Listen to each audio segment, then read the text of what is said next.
My name is Taylor, and I want to share a story that turned my life upside down. I never thought I'd experience such betrayal, let alone talk about it. But here I am. I recently finished my third year of university and stumbled upon the cutest little apartment near campus. It had everything I ever wanted: huge windows, a cozy reading nook, and a charm that felt like home. I was over the moon and couldn't wait to tell my parents. One sunny afternoon, I sat down with them in our living room, unable to contain my excitement. "Mom, Dad, guess what?" They looked up from their newspapers, giving me a curious glance. "I found the perfect apartment. It's close to campus and absolutely perfect. I can finally have my own space." Dad folded his newspaper and placed it on the table.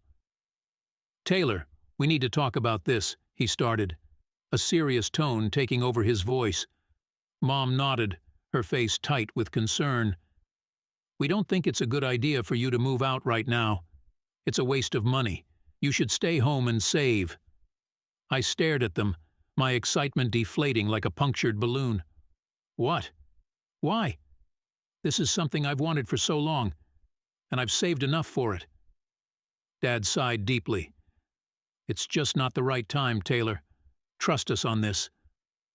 Feeling frustrated and confused, I turned to Jake, my boyfriend, who had been a rock for me throughout this whole apartment hunt.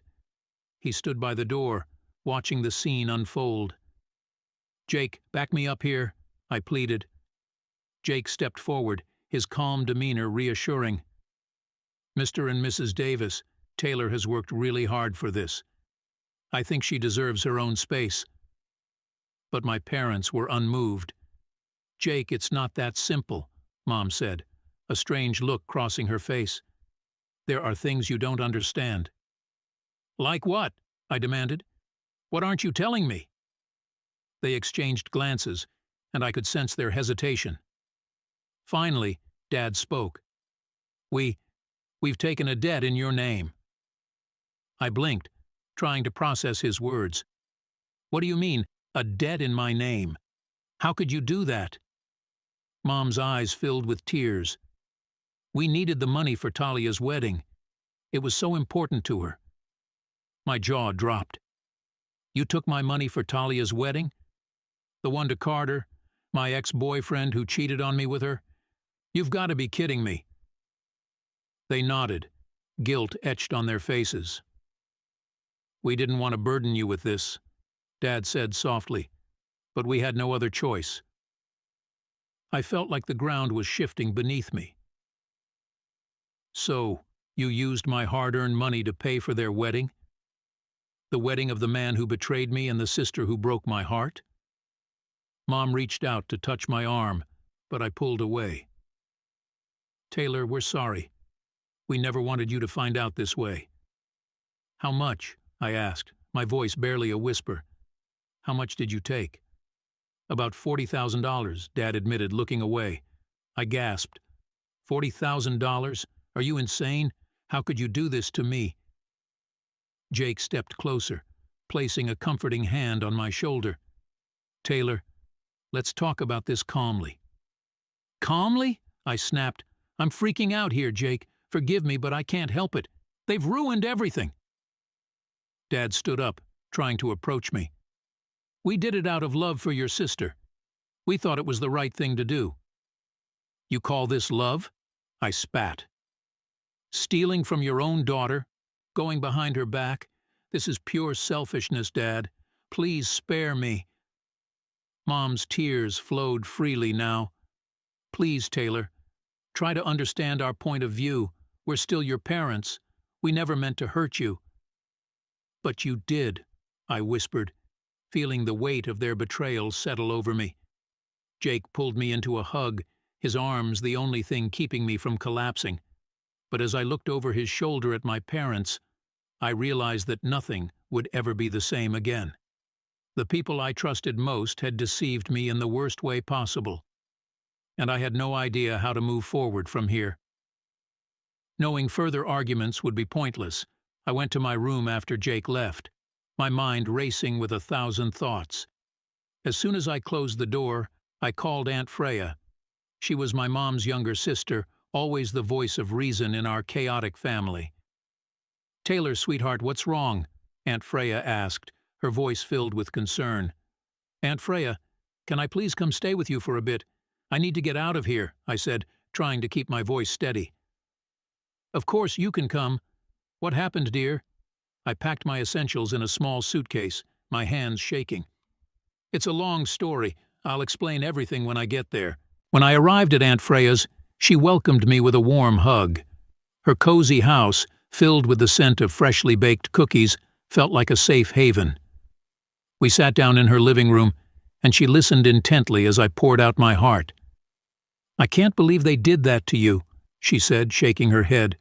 "Your parents have really crossed the line this time." "I don't know what to do, Aunt Freya. I feel so lost." Aunt Freya showed me a dozen posts online about parents ruining their kids' futures. "You're not alone in this, Taylor. Many people have faced similar situations, and they found ways to stand up for themselves. But what can I do?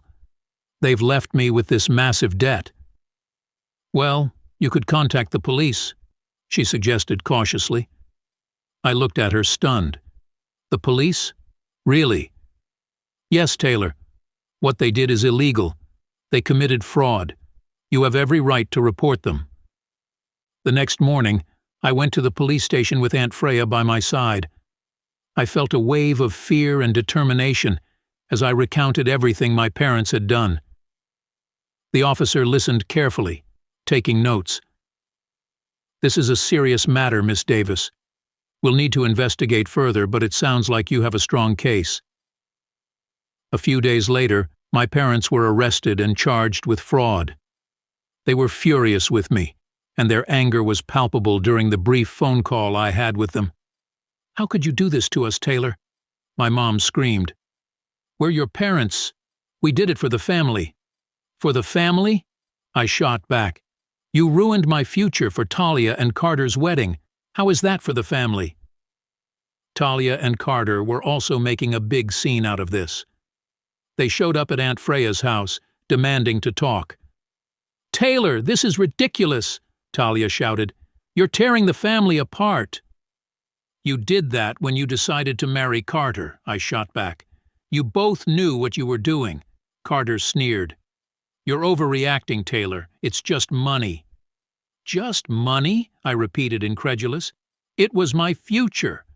Aunt Freya stepped in, her eyes blazing. "That's enough. Both of you, get out. Taylor doesn't need this stress right now." They left, grumbling, but the damage was done. My parents, Talia, and Carter. None of them had my best interests at heart. The only people truly supporting me were Aunt Freya and Jake. Jake was my rock through everything. He came over every day, offering comfort with his loving presence. "We'll get through this, Taylor," he assured me repeatedly. "I promise." One evening, as we sat on Aunt Freya's porch, Jake took my hand. "You did the right thing, you know, standing up for yourself." I looked at him, tears filling my eyes. "I hope so. It just feels like everything is falling apart." "Maybe," he said softly. "But sometimes things need to fall apart to fall back into place. This is a lot to handle, but you have me and Aunt Freya supporting you every step of the way." Aunt Freya nodded. "Jake is right. We're here for you, Taylor, and you're stronger than you think. Never forget that." The legal process was long and stressful, but eventually justice was served. My parents were held accountable for their actions, and I felt a sense of closure. Do I feel bad for them? Sometimes. They were my parents, after all. But I couldn't let them ruin my future.